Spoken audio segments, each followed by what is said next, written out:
Video பத்தி பார்க்க போறோம் அப்படின்னு பாத்தீங்கன்னா, பஞ்சு மிட்டாயில வந்து ரொடைமன் பி அப்படின்னு சொல்லக்கூடிய ஒரு கெமிக்கல் இருக்கு. அதனால பஞ்சு மிட்டாய் யாருமே சாப்பிடக்கூடாது அப்படின்னு சொல்லிட்டாங்க. இதுதான் இந்த பிங்க் நிறமா இந்த பஞ்சு மிட்டாய் வரதுக்கான காரணம்.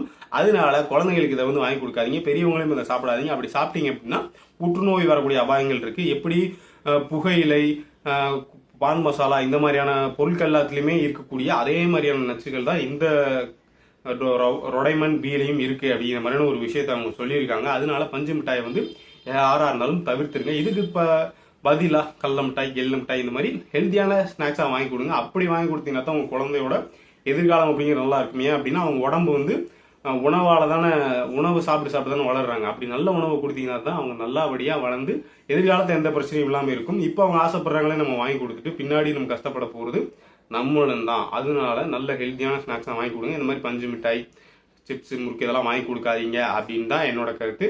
உங்களோட கருத்து என்னமோ அதை கேள்வி கமெண்ட்ஸ்ல